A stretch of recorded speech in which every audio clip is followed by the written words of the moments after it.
Good morning and welcome to the House Environment Committee. This morning, we are going to be hearing from the Agency of Natural Resources on forest fragmentation. Welcome.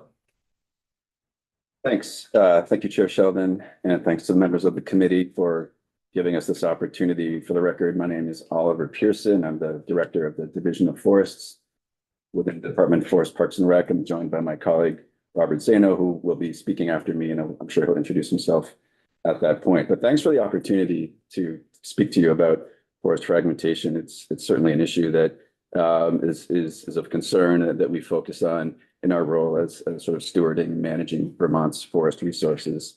So what I'll start by sharing with you is just some context that I understand led to this request for testimony, the state of Vermont's forest, and I'll be able to give you a sneak peek on some data, which I'll explain later, which isn't publicly available yet, but will be soon. It's being peer reviewed, but it's brand new data about the state of our forest. So I'm excited to share that with you. Then talk a little bit about forest conservation and management that addresses, we hope, forest fragmentation and conversion, and then some recommendations to promote forest health and integrity. That should hopefully take a little bit, and then I'll pass it over to Bob for his contribution.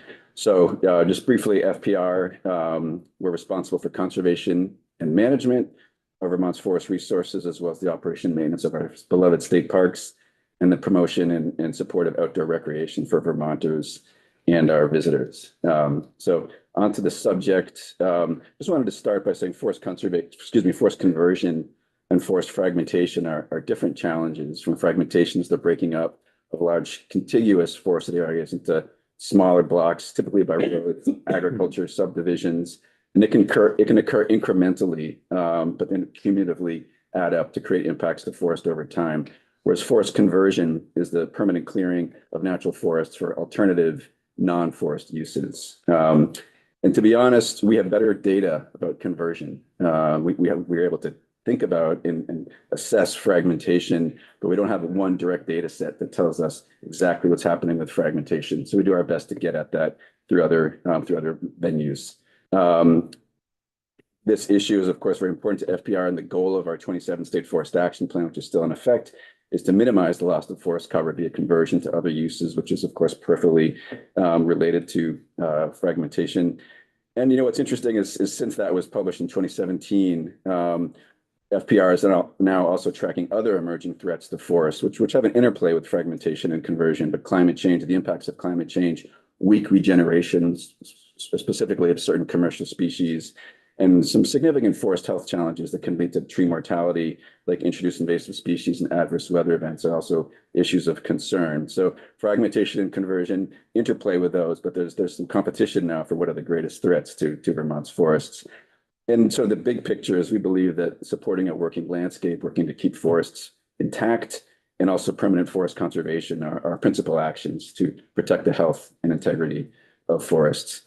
So I think that the background on this is when you look at the available forest cover data in Vermont between 2007 and 2017, we had a high rate of forest loss in that period. And I think that's what provoked the legislator back in 2014 to sign Act 118 into law, which sort of acknowledged that the importance of large contiguous forest blocks and that fragmentation was a threat. And through this law, we produced the fragmentation report. And this provided recommendations to sort of address the causes and drivers of fragmentation and policy options to do that, and facilitate the wise use of Vermont's forests. And those policy recommendations were grouped into 4 categories, which I'll be speaking about today as we look at how successful we've been in implementing those recommendations: supporting outreach and education on forest values and benefits, increasing landowner incentives to keep forests, investing in strategic forest land conservation, and promoting sustainable forestry in the Vermont forest economy. Fast forward 1 year, in Act 61 of 2015, the legislature directed us to take those 4 policy recommendation areas and do public consultation and come up with a second report. And so that's the document on the right you see on the slide. That was our recommendations to support forest health and integrity, coming out of the analysis from the fragmentation report in the previous year. So that is what sort of set FPR and the Agency of Natural Resource writ large on the path to consider and think about this issue, and we've been working on that ever since. getting into the next section here, just a big picture on our forest, we're the fourth most forested state in terms of percentage forest cover, 4.5 million acres of forest, which is 76% forest cover. And the sneak preview of data that I mentioned is we're finalizing the forest inventory analysis 7-year report of data from 2017 to 2023. So in those 7 years, forest technicians visited 1,200 plots statewide. Each plot is about 1/6 of an acre, and they collected a whole suite of data, and that's now being summarized and aggregated into this 7-year update. And this is the best and most accurate source of data that we're aware of on forest cover and forest conditions in Vermont. So it hasn't been published yet, but it's coming. And I'm excited to share that data with you today. So what this slide shows is that, you know, as I said, our forest land area is about 4.5 million. The amount available for timber production is a bit less than that, and the difference is just wilderness areas and areas that are permanently, essentially, where logging is permanently prohibited. And you can see sort of the forest coverage by county in that map in the middle on the right. It's clear the eastern part of the state and the northeast is where we have a higher percentage of forest cover. And then it's the maple, beech, and birch group that is sort of the most prevalent forest type in Vermont. And the colors in that bar about halfway down on the right side are young, medium, and older forests. And so you can see that the medium and older age classes really dominate, and we don't have a lot of young forest. And then you have 2 other softwood groups that make up a smaller percentage of Vermont's forests in scattered parts of the state and in high elevation areas. So that's sort of a snapshot of what we know about, you know, our forest cover condition based on the most recent data. Ownership, you know, I think the key point here is, and I'm sure you've heard this before, Vermont is unique in that private landowners own 80% or 3.6 million acres of forest. It's very different from what we see out west, where the federal government owns most of the forested land. And so any efforts on forest conservation really need to involve private landowners, the stewards of forests, and work with them. The federal government and the Green Mountain National Forest owns around 10%, and state and local ownership is also about 10%. And so what we do when we approach forest management is sort of think about how can we steward the 10% of lands that we own, but more importantly, how can we work collaboratively with the forest products industry, forest landowners, and other organizations to sustainably manage forest resources. And this is the sort of the big picture, you know, what's the forest cover, what's happening with forest cover statewide over time. So again, this is the FIA data, the forest inventory analysis data that I mentioned. And what you can see is, you know, forest recovered after lots of harvesting in World War II up until about 1997. And at that point, Vermont began to lose forest resources. And the period preceding the 2015 forest fragmentation report was a higher rate of loss. That's this period here from about 2007 to about 2015. What we've seen since then with the 2017 to 2023 data is we're still losing a small amount of forest per year, but the rate of loss has really leveled off. And over the last 10 years, forest cover in Vermont has really been stable, particularly compared to that higher period of loss in previous years. So we're still, as I said, we're still losing a small amount of forest per year, but you can see where that red circle is. The rate of losses has slowed, and I'll talk about, you know, why I think that might be happening. And just to sort of drill down on that land use change, you know, the blue dot is 75% of forests stayed forested, 75% of Vermont stayed forested, 23 is unforested areas that stayed unforested. And we had a 1.2% forest loss, and then 0.6% forest gain from agricultural abandonment and forest regeneration. And so what that shows us is during this period, 2017 to 2023, we lost about 27,000 acres over those 7 years of forest, or just under 4,000 acres a year. And that's a rate of loss, as I said, is much slower than the previous 10-year period. So that's just important to put into context sort of what's happening with our forests and how significant of a threat both conversion and fragmentation are. Another really important tool to understand what's happening with our forests that we use a lot is the UVM FEMC Forest Indicators Dashboard. So that's FEMC stands for the Forest Ecosystem Monitoring Collaborative, and they aggregate all sorts of data from all over, many different data sources, and come up with this easy to use indicators about the state of Vermont's forests. And this data is updated as frequently as they get it. So this is a very recent and reliable data source. And it provides these indicators which give a score between 1 and 5 of how our forests are doing, and with a 5 score being higher and one high score being better conditions and one being lower. And it's an assessment of long-term trends. And so apropos of this discussion today, I'm just wanted to point out that from this data set, we see that forest cover, mean forest patch size, and forest connectivity trends are all flat or stable. So that doesn't mean that things are perfect. That just means we're not seeing significant improvement or deterioration in those 3 areas, which are very related to forest fragmentation. And this is a slide that essentially lets us understand what's happening with forest growth. That's the blue line on an annual basis. Removals, and there's net removals, which is all forest that's lost, which is the orange, and then there's harvest removals, which is green. So that's specifically the amount of wood that was harvested from forest. And then yellow is natural mortality. And so it's interesting to see the yellow amount is increasing slightly over time. The green amount that we've harvested is decreasing slightly over time.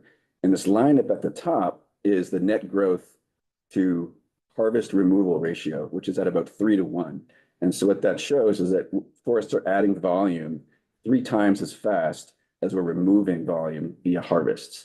That's higher than the national average. And as our forests mature, their growth rate slows down. And so you wouldn't expect to see this rate going up, because that if the growth rate slows down, you expect to see it leveling off or decreasing even. So what that means, and you can see from the data, that the harvest amount has decreased. So over the last 10 years, we're seeing an increase in the importance of natural mortality. And that's due to some forest health challenges that I'll speak about, and a decrease in the amount of wood that we're removing from the forest via harvest. And that's due to a number of different market challenges that I'll mention.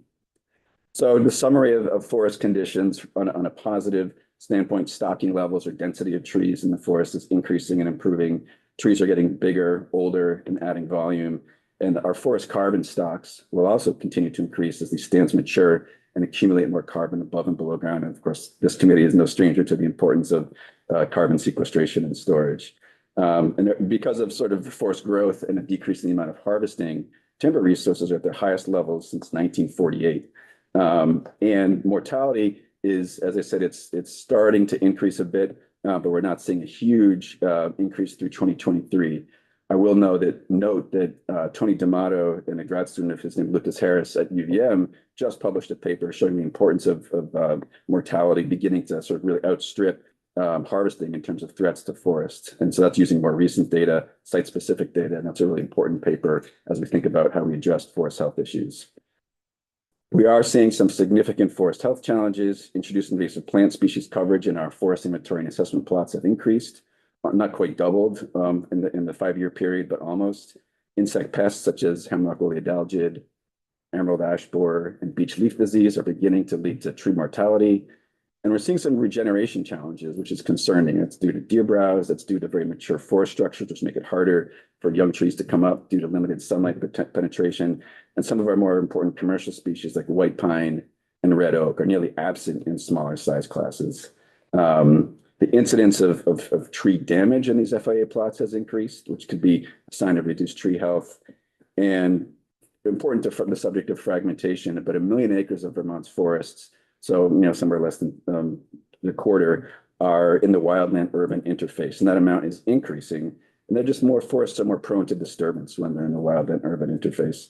And then our forests are aging, and you can see the statistics here, but we're only at about 5% containing small diameter trees. So sort of forest regeneration and ensuring that we meet our Vermont conservation design targets for young forests are important management goals. And then it's hard to talk about addressing fragmentation without talking about forest markets. We have a phrase that there's no markets, there's no management. And so what we are seeing is, as I said, the standing timber volumes are at record levels. There's dominance of beech and non-commercial tree species out there. And so, for the forest products industry, that creates some concerns. And we are seeing this trend towards larger trees, which has pros and cons, but overall, larger trees indicate we're adding volume, and our forests have the potential to remain intact and remain healthy. But we want to make sure there's a good balance of small and medium diameter trees as well to ensure we have the next generation of forests coming up. And I think it's no surprise for folks here for folks in this committee to hear that the forest products industry is struggling. sawmill closures, unpredictable markets, an aging workforce, and decreased access to forests due to climate change. And so that limits the amount of management that's happening. And we have data from a 2020 study about the importance of the forest products sector to Vermont's economy, with a total economic contribution of over $2 billion. Wondering, over the last 4 years with the challenge that the industry has faced, what that number is today, and we're trying to get that information. And in the period of this latest FIA report, there's 1.5 million acres of forest land changed hands, which is significant. That's probably 25% of Vermont's forests.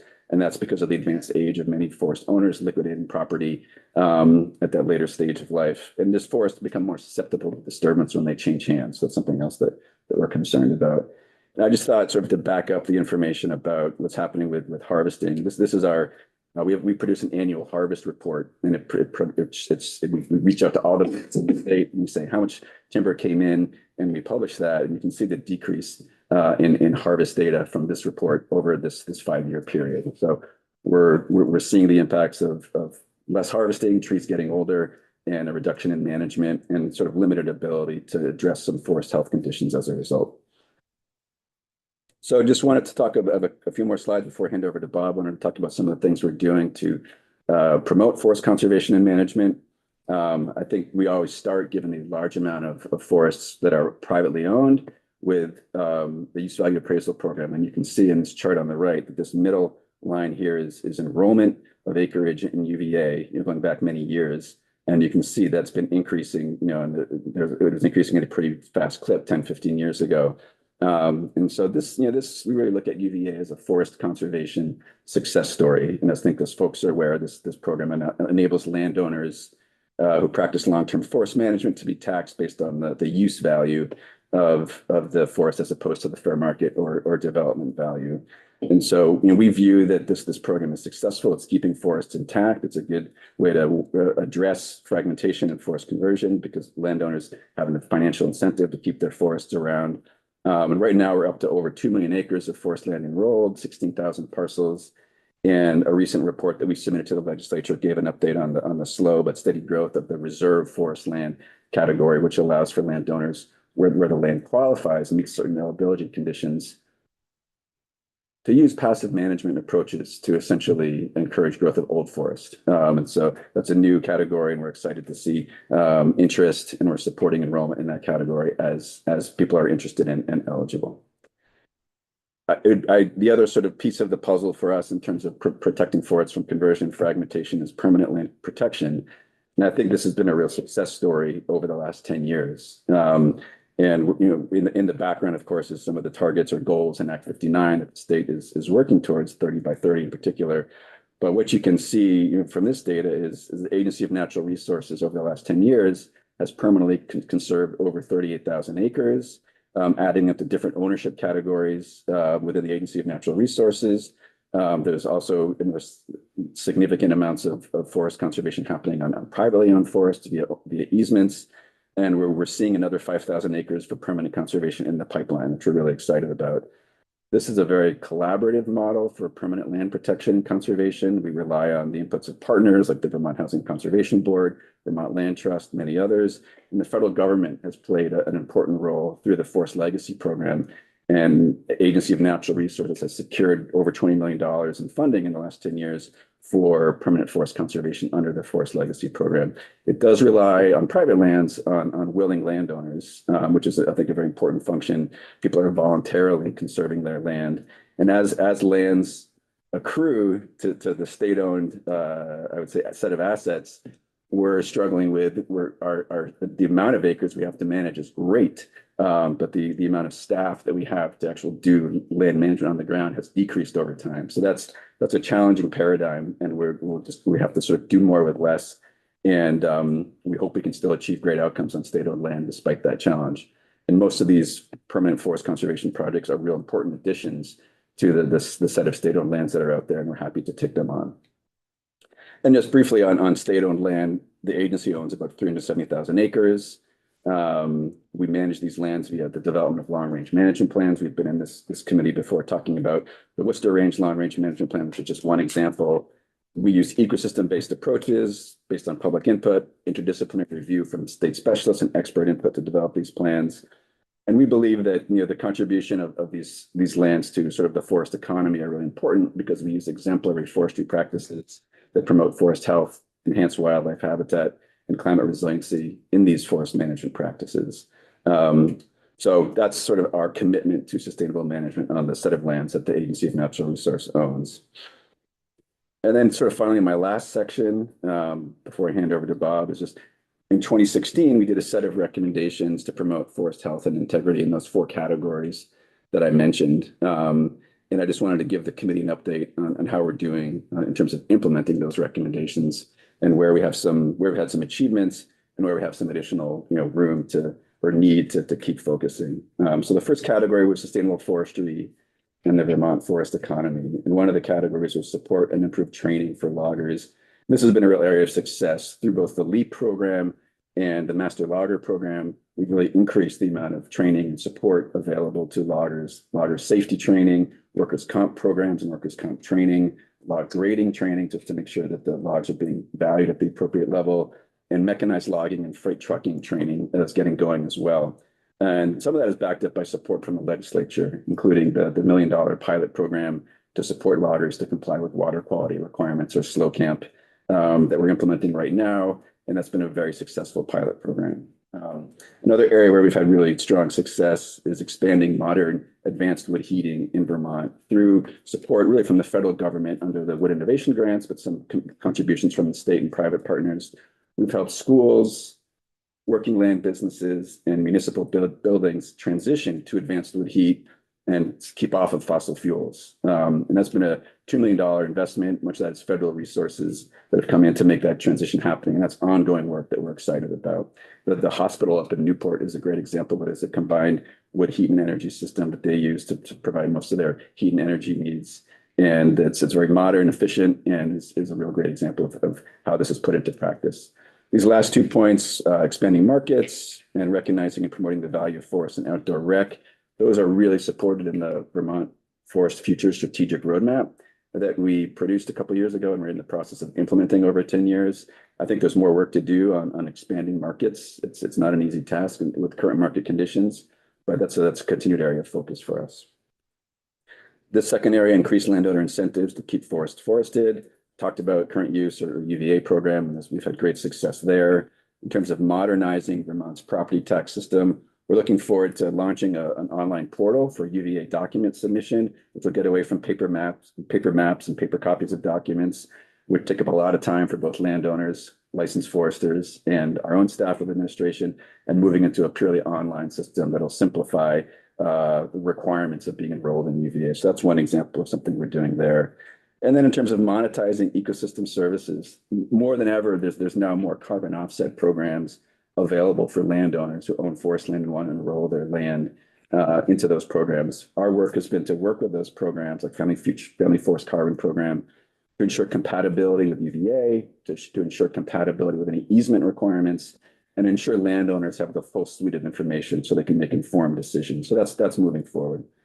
Investing in strategic forest land conservation. I've talked a little bit about this already. In addition to the federal dollars, I did mention we work with partners, and then the property transfer tax that VHCB receives to support conservation is an extremely important part of that puzzle. And then in terms of establishing a common goal and clear conservation priority, I think the legislature has set that for us under Act 59. And we're very excited that the 27% of the state is permanently conserved, and we're looking at how all 3 management types, including natural resource management areas, can play an important role in meeting the goals under Act 59. And then supporting outreach and education on forest values and benefits. This has been an area of focus for FPR. We have some very qualified staff, one of them sitting right next to me, who are helping us do a better job on communication and outreach, helping us tell our story about what we do and why the combination of passive and active management we use on state lands, and then we work with landowners to use on privately owned lands, is a great approach to sustainably manage Vermont's forests and protect against conversion. And I think I'll leave you with this slide in terms of outreach and education and getting students involved. One of our county foresters up in Craftsbury worked with a logger and a forester to bring 2 school groups out to a harvest and learn about logging and they came back to school and they did this really amazing report as a class project. This is this year. This is in the past couple of months about what they learned, what they understood about forest management. So I think that's just one small example of what we're doing to achieve that fourth goal. So I'm going to stop there. I've spoken a lot and thrown a lot at you, Chair Sheldon. I'm happy to take questions now or hand it over to Bob. Thank you. That was a lot. I was imagining re-listening to you, but I would not be able to do the 1.25 speed. Yeah.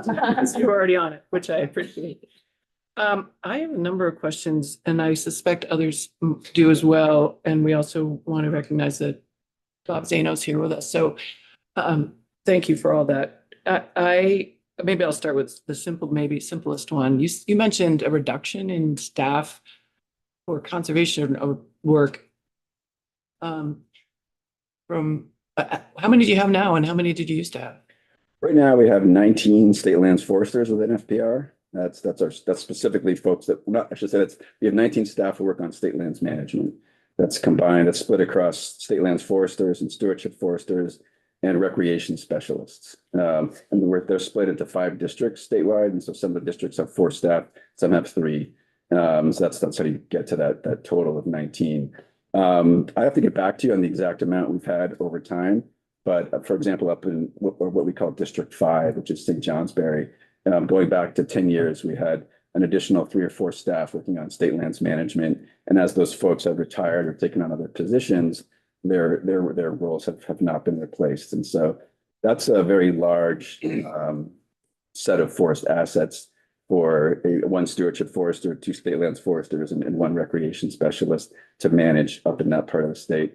So that's, I think we're doing our best to keep up with the existing set of assets as well as what's being added, but it does create some pressure on our staff. I think your comment might have been specifically related to active conservation, like the money's going up for permanent conservation acquisition. Right. But the staff isn't matching that. Correct. And we're lucky that the Vermont Housing and Conservation Board made some funds available to bring in a planner. So right now we have 3 years of funding to actually have a dedicated planner to help us develop long-range management plans. So that staff person will be around for 3 years. Maybe we'll be able to continue that funding afterwards. But I think,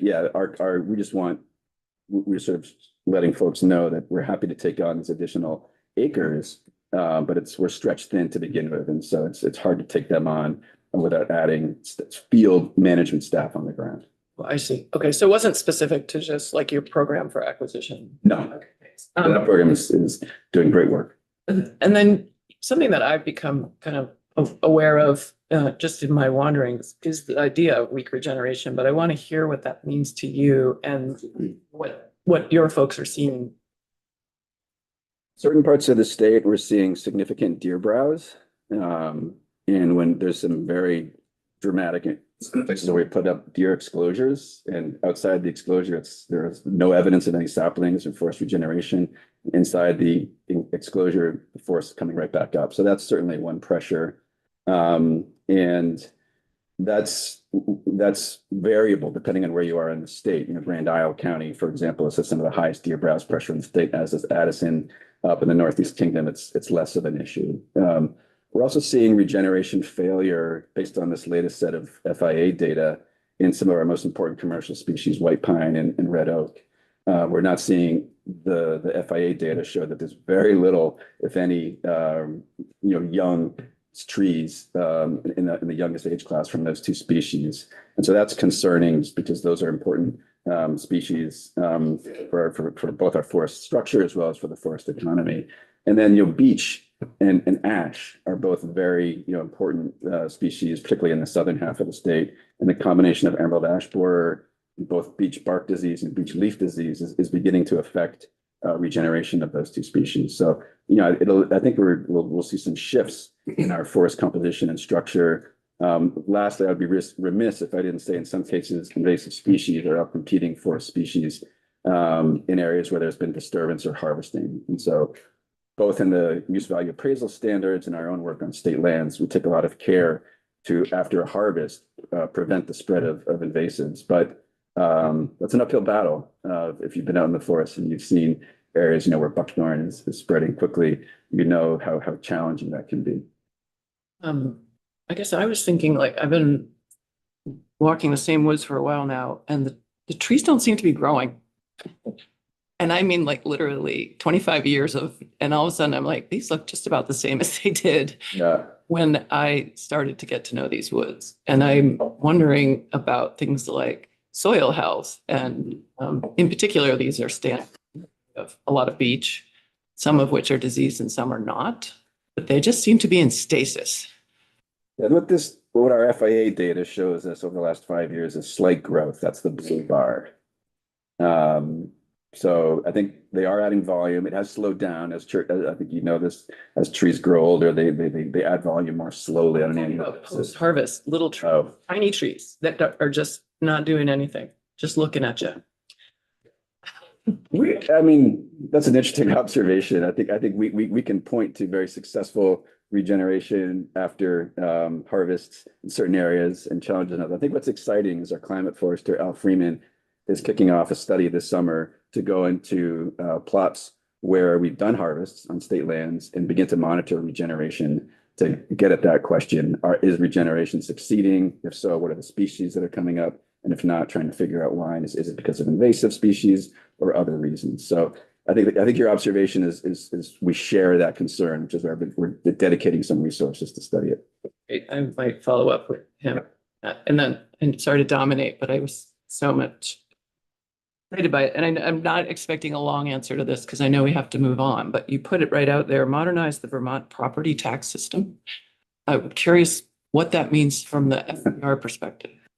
That's a recommendation in the report, and it's not something that we have obviously full control over. So I think the people that are best placed to address that would be, Department of Taxes in relation to use value appraisal program, PVR. I included it because it's one of the key findings of the group in 2016. Our piece of that is how can we make enrollment in UVA as streamlined and as smooth for the 16,000 landowners that are involved. And so the example I cited about the online portal for document submission is one example of that. But much of that is outside our control. The Current Use Advisory Board is in the process of doing rulemaking on a new current use rule. And I think there's some elements of streamlining and modernization in that effort. So that might be something that the committee could learn more about from the folks that are leading that effort. Thank you for that. Representative Austin. I just have a couple of questions. One is, you said it was 4% forested?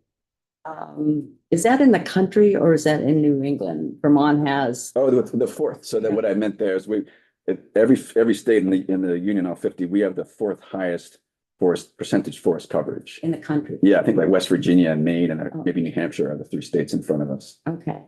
And I'm just wondering about, we're looking at this amendment 223 from ANR about wetlands and moving closer to the 25 as opposed to the 50. And I don't tend to see things in silos like this. And I'm wondering, I'm concerned about climate change and the future outcome of that. And I'm just wondering, are you concerned about that? And also, what are you seeing in terms of the future 20, 50 years in climate change on the impact of forests?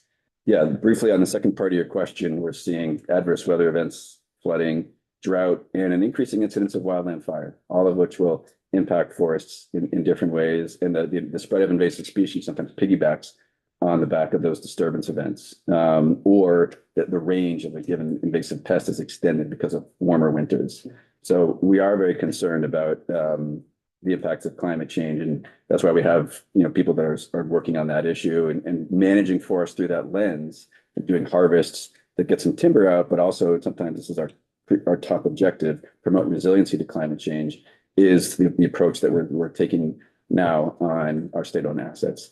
To the first question, I'll just say that all over the forest, we have seep forest, we have, I'm spacing the name of those small vernal pools and other types of swamps and wetlands. And so all of our management seeks to protect those areas. And so we might say this 30 acres is where we're going to do a timber harvest. But then when we go in and we see, oh, there's a vernal pool over here and a seep over there, those areas are not involved in the harvest so that they're protected, given the fragile soils and the biodiversity in those areas. And you're right, we try not to work in silos. So we do collaborate with the wetlands program and DEC watershed and try to support, wetland conservation and all of our forest management efforts. And that particularly comes up when there's been an enforcement issue. And maybe there's an acceptable management practice violation here, and it could also be a wetland violation, and work together in those cases. Thank you. Representative North. Thank you, Madam Chair. Thank you so much for this amazing set of data. This is very, very interesting. I really appreciate the use value appraisal program chart that you showed there and the incredible success we've been seeing over 30 years, just a continuous increase in the quantity of acres in UVA program, especially in the forested cover. It seems like the farm and agricultural land is actually decreasing a little bit toward the end, maybe a little bit, so that the forest lands make up for it. But I do notice that the curve is increasing less steeply now than it was, say, 10, 20, 30 years ago. Is that just because we're reaching saturation? I mean, we're at 2 million of the 4.5 million of our forested acres there. Or is there some other reason why maybe UVA is becoming less popular?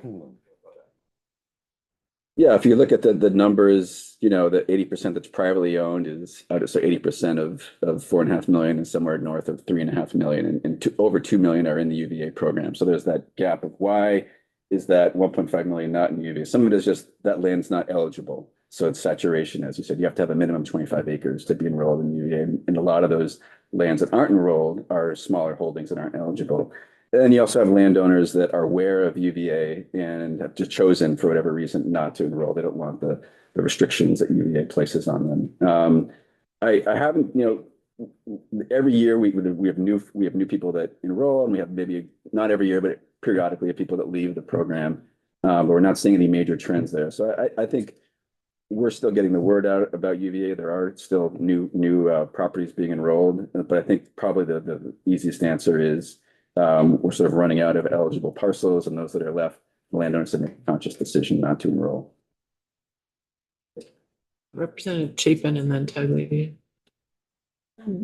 Thanks. I guess I'm just related to that last question, curious about, earlier you said that we don't have a lot of data on fragmentation due to parcelization and other activities on the landscape. And I was working in a sector in 2015, so I remember a lot of images of parcelization and a lot of talk about it. And we started the Forest Landowner Transition Program to help landowners through intergenerational transfer processes. So I'm curious about, I presume there's also the parcelization that over time in Vermont in an already, very privately owned landscape that also may contribute to that curve. But I guess I'm more interested in just talking about the generational baby boomer, generational transfer of wealth that we're in the middle of. And a huge part of that is land, especially in Vermont.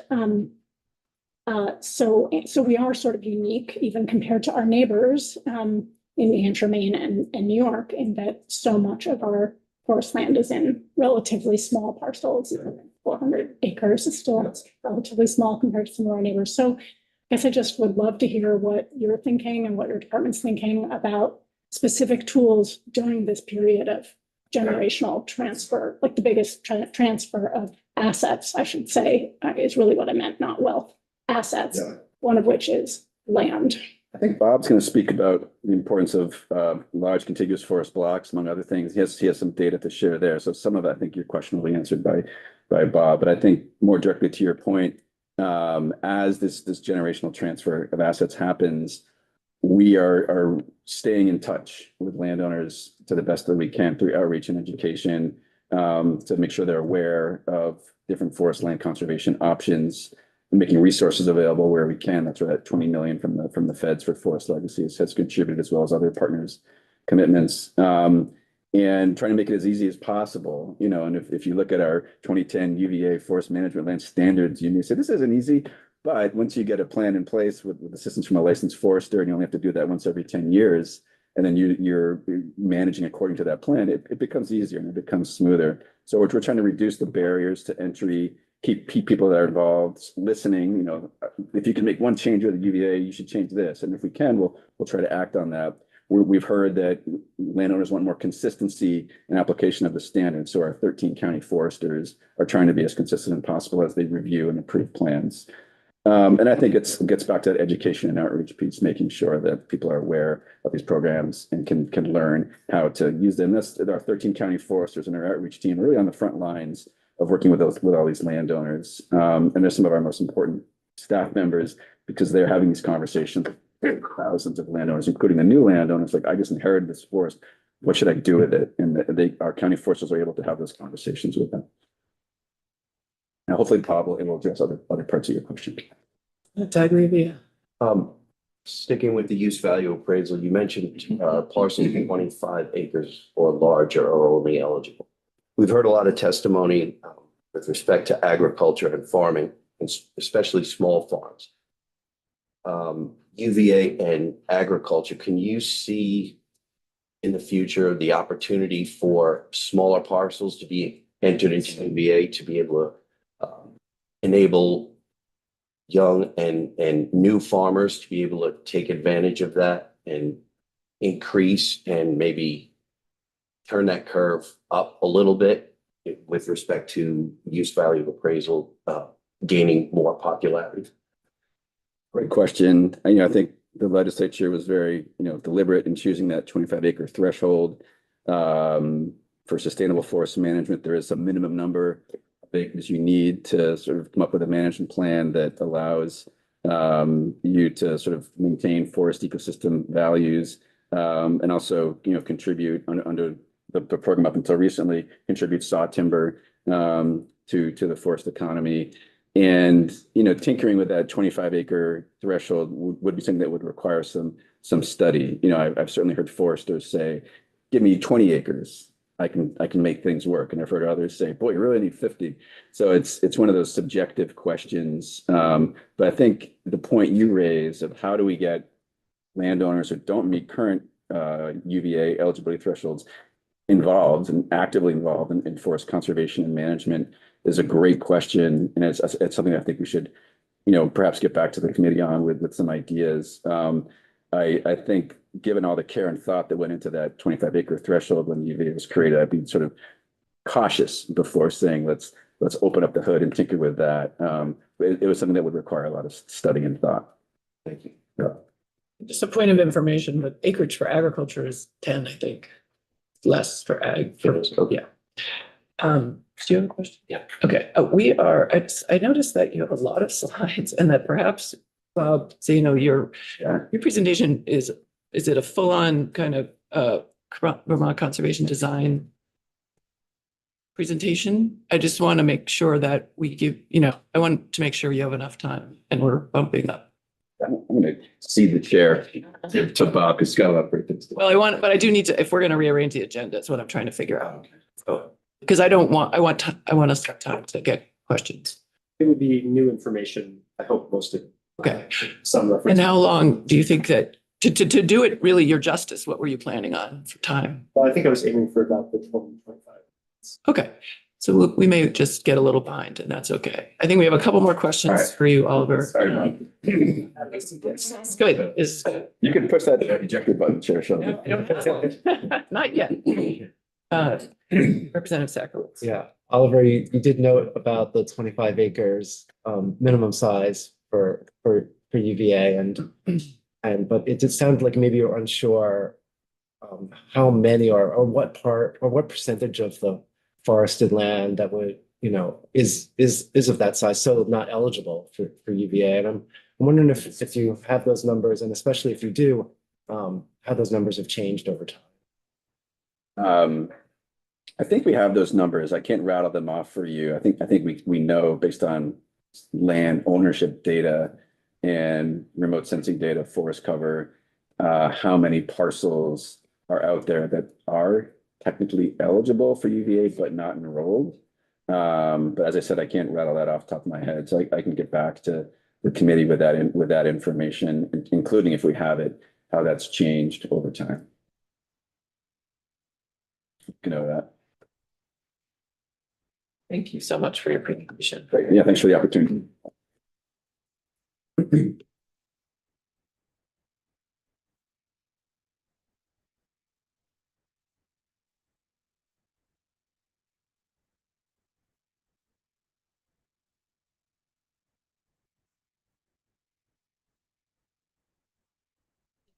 Well, thank you for the opportunity to be here. For the record, my name is Robert Zano. I'm an ecologist with the Vermont Fish and Wildlife Department. It's really great to be here, I think, sharing this with FPR because the two departments work so closely on issues related to forests and forest fragmentation, maintaining forests, sustaining forests. And I really like the interplay of the ecological values and the social values that come from protecting forests. And that really, I think, it highlighted when the two departments are working together and speaking together like this. At Fish and Wildlife, we come at this, of course, from the perspective of wildlife, from plants and animals and ecological function to support their habitats for the people of Vermont. And I think a big part of our work in this that's really grown dramatically since the 2015 Forest Fragmentation Report has been our work on forest block mapping. And so I really wanted to focus on that and then use that as a jumping off point to go into some of the other aspects of that, related parts of that. I think I show this slide in every presentation I give.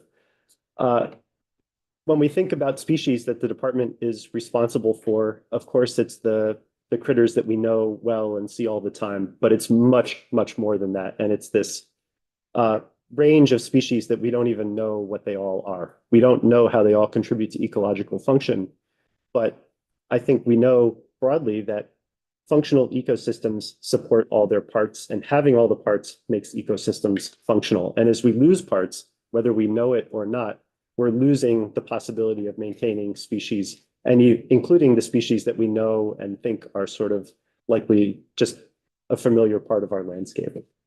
So keeping all the parts is key.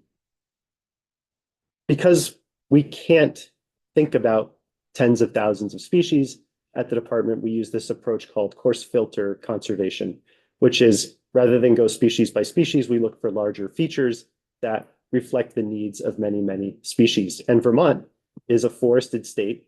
It's been forested for centuries, thousands of years. Most of our species have co-evolved with forest over that time. So when we think about protecting forest, we can think we're protecting the habitat for most of the species here in Vermont. Not all, because there's some that need specific non-forest habitats, but most of those species are tied to forest in one way or another. When we think about forests and fragmentation, I wanted to go really back to the basic science behind this. And these three basic principles: that the number of species is correlated with the area. Larger areas support more species, and that's shown worldwide. When you have small areas, small populations, there's a greater likelihood that species in those places will go extinct, either because you don't have new individuals coming back into a place, or the genetic diversity declines so much that you get essentially inbreeding decline in a population. So you're more likely to have species become extirpated, which is extinct within a local area, or extinct overall entirely.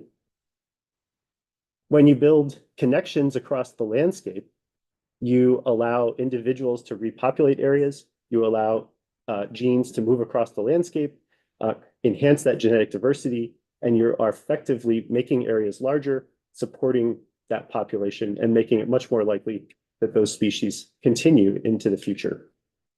And that— Representative Austin, quick Can you just clarifying. give me an acreage of larger, like what would be a large area?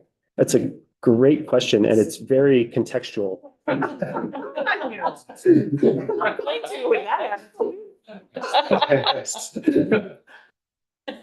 I'll show what we have as large areas in Vermont in just a moment. You didn't answer it. It's going to. I'm going to. I think the idea is that larger is always going to have more.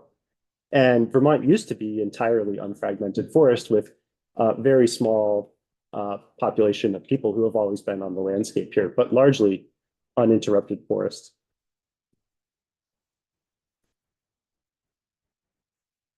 Our mapping of forest blocks gets at this question of, well, what do we have for large areas now? And this was work first done by the department in 2011 using data from 2006, remote sensing land cover data. It was at a 30-meter resolution, which is why when we look at it in a map form like this, you see these very blocky edges. And that gave us our first understanding of forest patches across the state. Found about 4,000 of them, ranging in size from 20 acres as a minimum to over 150,000 acres. A few years ago, we redid that work using high resolution land cover data at half-meter resolution. So like that, picked up from remote data, and we were able to map these forest blocks at a much finer resolution. Really changes the way we can see the forest, particularly the edges. Looking at that data, here's a sort of scaling of the blocks by color. We use 20 acres as a cutoff to really distinguish trees versus forest. And that's somewhat arbitrary, but it's based on some science and some of the practical considerations of just what becomes practical to consider management and conservation as a forest. So we go from 20 acres up to 150,000 acres in Vermont. If we take away some of those small ones, we can look at blocks larger than 10,000 acres, which is just under 70 blocks, 69 blocks, and then only 11 blocks in Vermont that are larger than 50,000 acres. So 11 blocks that are between 50,000 acres and above 150,000 acres here. So we have a lot of forest, but a lot of our forest is in very small patches.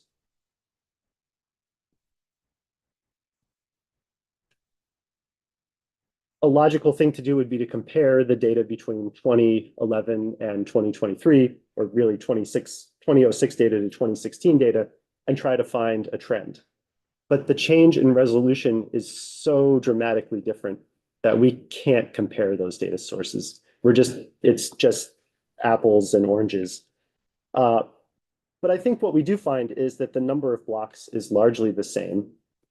The average block size is largely the same, and the largest block size is essentially the same. And the area, the total area, is largely the same. And so I think this sort of corroborates the data that Oliver was showing, which is that while I think there's forest loss and change going on, it's probably relatively small in scale at this big picture. We know that that hasn't always been the case, and while we don't have, or I don't have data about forest blocks going back further, we can look anecdotally at places, and my colleague Jens Hilke put this slide together showing a site in, I think this is along the Waterbury-Stowe line. And you can just see the change in forest, which is green here, starting in 1962. And then the change in the pattern of forest over time and the development encroaching into the forest.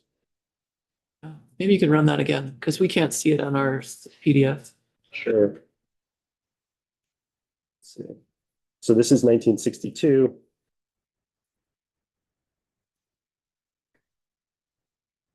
And so this, of course, affects wildlife habitat, ecological function, and the possibilities for managed forest in those places.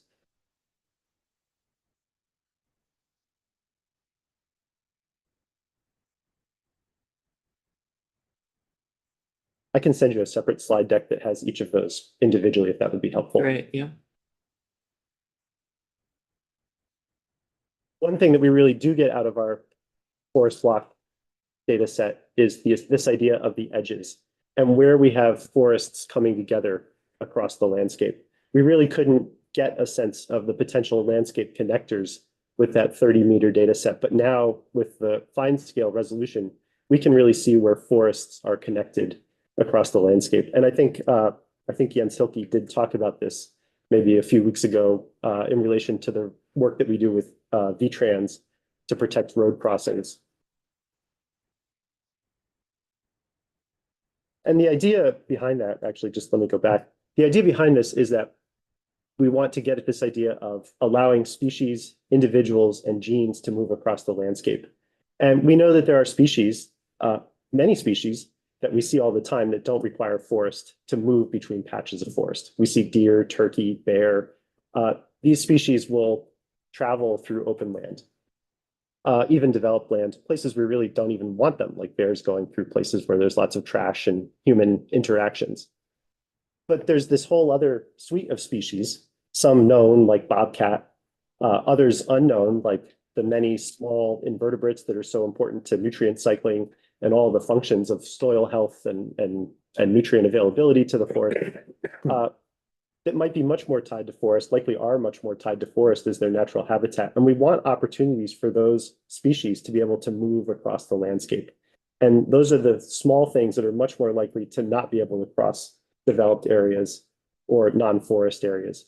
And so this doesn't need to be a herd of antelope. It just needs to be the occasional movement of individuals to provide that gene flow and genetic exchange over time so that we don't see that population collapse.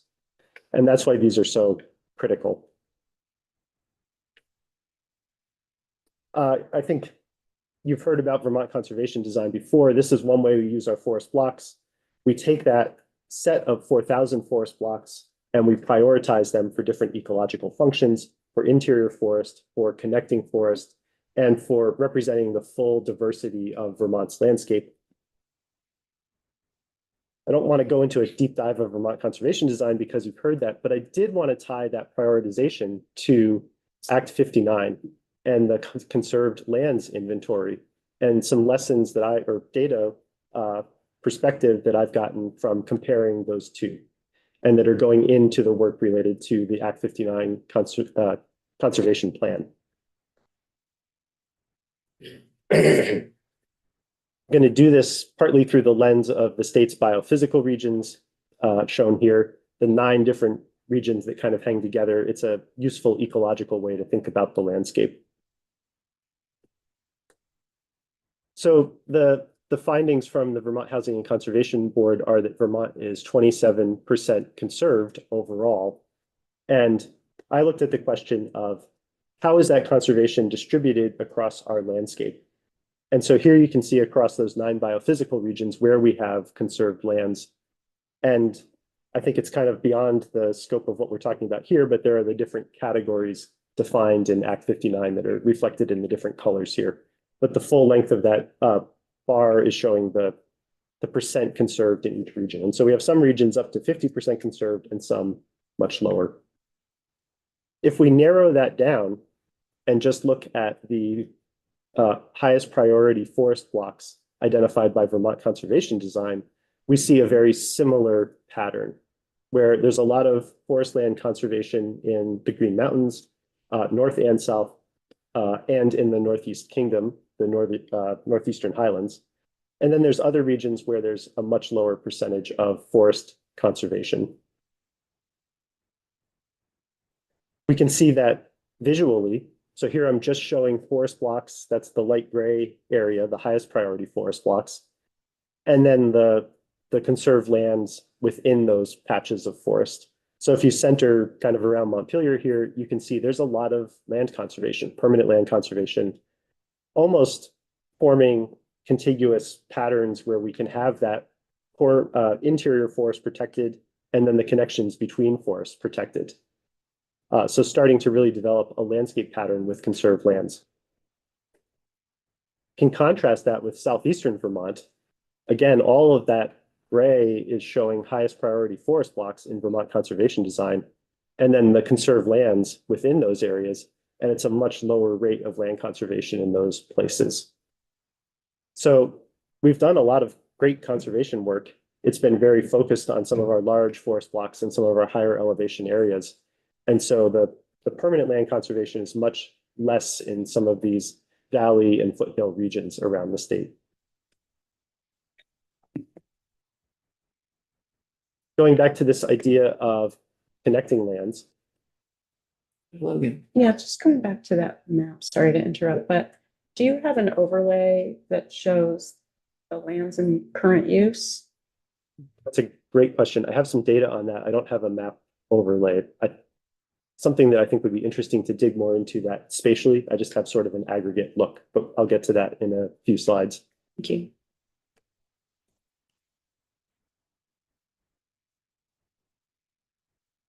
Going back to this idea about connections between forest blocks, because that's really the antidote to fragmentation with these patches of forest, trying to make them effectively larger through, or one of the antidotes, I shouldn't say the only one. It's really an approach to keeping the wildlife populations within them functional and existing over time. If we think about forest blocks identified in Vermont conservation design, primarily for connections across the landscape, there are these ones in orange between the purple, which is like our larger forest blocks. When we look at land conservation in those places, across the board, regardless of region, there's been very little permanent protection in those smaller stepping stones. And I think that's not surprising. These are small places, they're close to where people live. They probably have not been priorities for land conservation organizations, including A&R. And they're places that are more expensive and more parcelized, so they're just harder places to assemble conserved lands. But they're also the places that are pretty important for maintaining that landscape scale, gene flow and movement, both in Vermont and then across the larger region.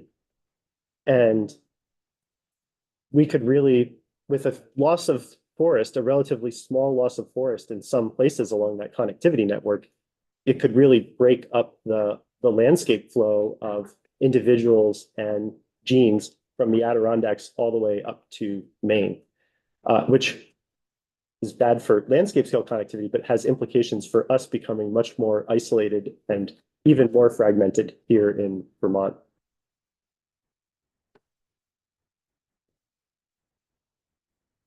So I wanted to pivot from that to some of the work that's come out of the forest fragmentation report that connects to what I'm talking about here, and talk briefly about Act 171, which went into effect in 2018. And this focused on the importance of maintaining forest blocks and habitat connectors, and requires town plans to identify these resources when they're revising their town plan. And this has been going on now for almost 10 years. My understanding is that there's been a substantial increase in the number of town plans that are referring to habitat connectors and forest blocks. Our department, through, again, Jens Hilke, is assisting towns with prioritizing places in their town. And one of the things we do is bring the data from Vermont Conservation Design. This is all with the town asking us to participate in the process. So we bring the data we have, the statewide data about forest blocks and connectors, and then work with the town to identify their values, their priorities, and use that to create an overall set of features that works for the town and their needs. And so there's this local assessment and prioritization that goes into that process. And I think that's been a really successful and important part of the discussion.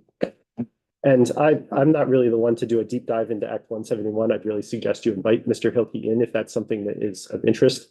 But I think there's a lot of great work there to dig into.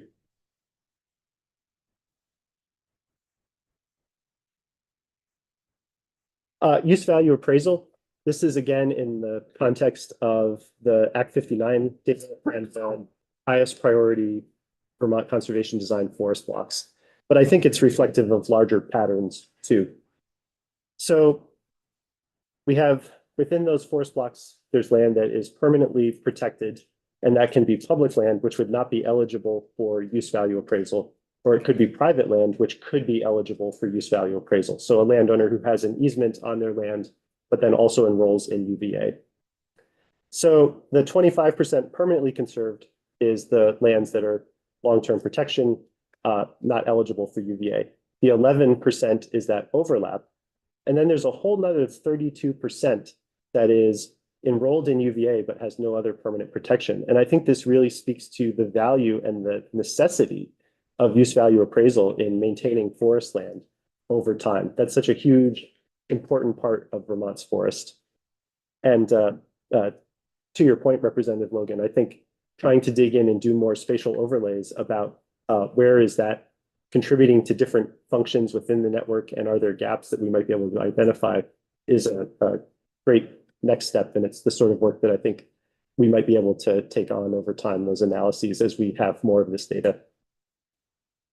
So just really, though, emphasizing the importance of use value appraisal in maintaining forest and these ecological functions.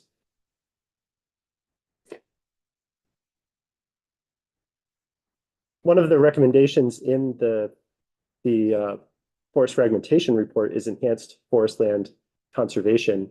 And of course, the Act 59 work is all about enhanced forest land conservation, voluntary conservation of willing landowners' land who want to either sell or put easements on their land.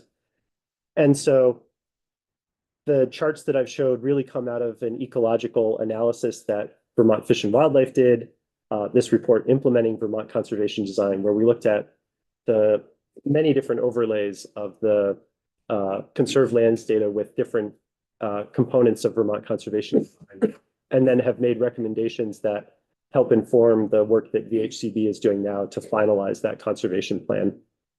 I think VHCB has been clear that the investment to achieve the 30 by 30 goals would be a major step up in the rate of conservation in Vermont. And so when we think about what are the features we need to protect long-term, if it's something like intact forest blocks and the connections between them, that great increase in investment is one way we could think about maintaining that forest function over time. And of course, like Oliver spoke to, ANR is conserving all sorts of lands.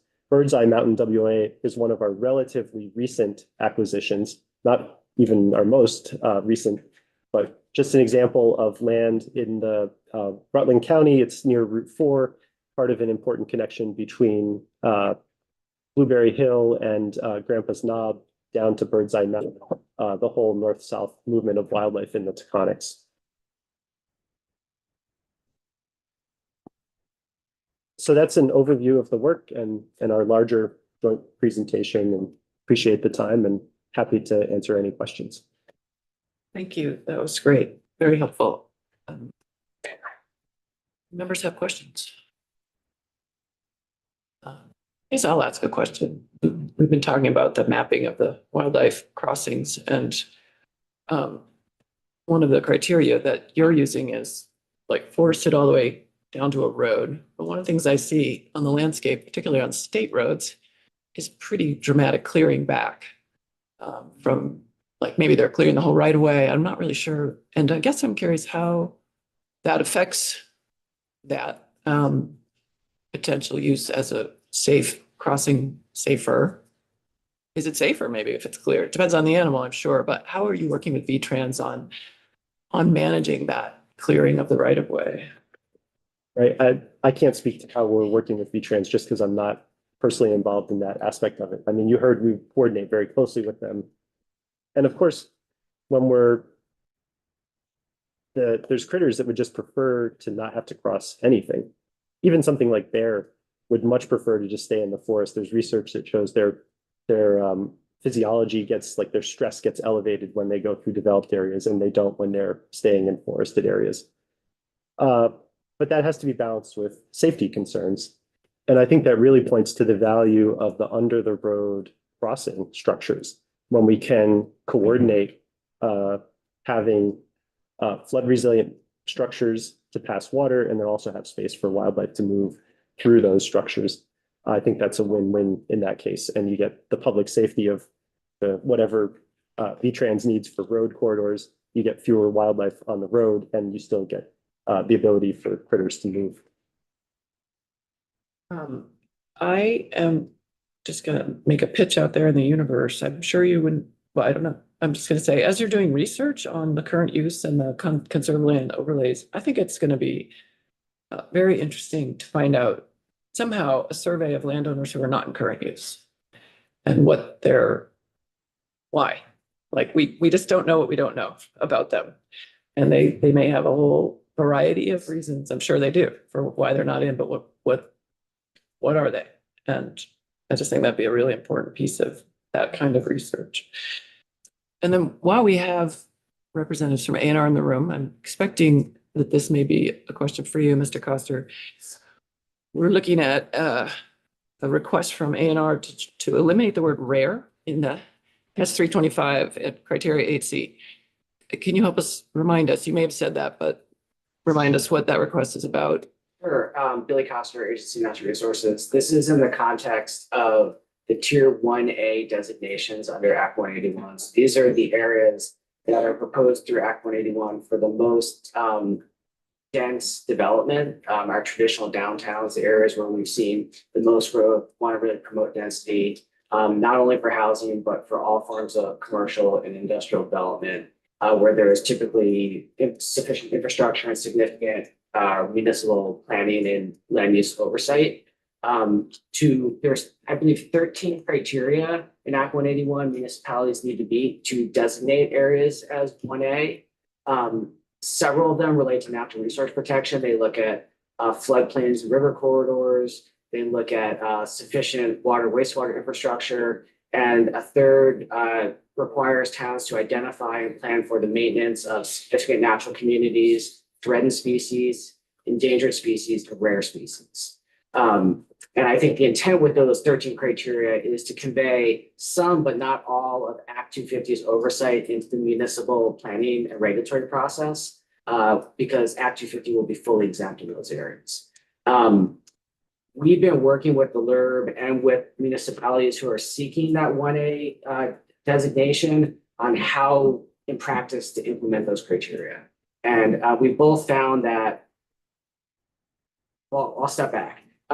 Act 250 doesn't currently regulate rare species. So that's the first reason we thought that including rare, the requirement that rare species be regulated in Tier 1A areas seemed incongruent with the intent of Act 181. These are areas where we want to promote the most growth, where we're reducing restrictions to incentivize activities and creating a regulation around rare species impacts only in those areas that don't exist elsewhere in state law seemed maybe not consistent with the intent of what was trying to accomplish there. There's also a scale issue. Our natural heritage database has roughly 100, 110 endangered species, 100, 110 threatened species, and almost 1,200 rare species. So there is a tenfold increase in kind of known rare species over T&E species in the state. So there's just this more likely occurrence that these may be present broadly. Because of that, I think, and Bob is more expert on this than I think we have less understanding of where rare species are. We have less species-specific guidance on how to avoid and maintain those species, where they interface with development. We've got a lot of good work that we've done on T&E species. So our ability to provide guidance to municipalities on how they would comply with that criteria is limited. And we have been talking with the city of South Burlington and basically have agreed to provide a backstop for municipal regulation. If they have questions about threatened endangered species, significant natural communities, we review those applications. We'd help towns do that planning. When it came to rare species, both our existing guidance and just the kind of ability to identify those in the landscape diminished, was just much harder to manage from like an operational standpoint. So primary reasons, they aren't currently regulated in Act 250. This would create a higher bar in 1A areas that exist elsewhere in the state. And from an operational implementation perspective, it was just frankly harder to figure out how to do. So I think those were the main reasons we were recommending that in conjunction with the LURB. Thank you. And it's still retained, I'll just one thing I'll add. The Act would still retain the requirement to address threatened endangered species, significant natural communities. There's more of a nexus with those with existing Act 250 criteria. And we're still going to be part of these conversations with 1A communities. So if we're aware of significant areas of rare species, we will advise them on that. We'll give them whatever tools we have to help them avoid impacting those areas or to regulate land uses in those areas that are appropriate. But just putting this like affirmative obligation on municipalities to address rare species seemed a hard thing to implement. Thanks for that explanation. I will say legislative intent actually is for towns to be able to meet the criteria for Act 250 review in the 1A areas, and it's a delegated authority is the intention. So I appreciate alignment, but I would say that that is the intent of those areas. Representative Austin. So Colchester is now going through our town plan, and I'm assuming you connect with town planners to let them know of this opportunity for you to come maybe to the community and present specifically Colchester and, you know, lands that you hope in our new 8-year town plan we conserve. Yep, we make that available to any town.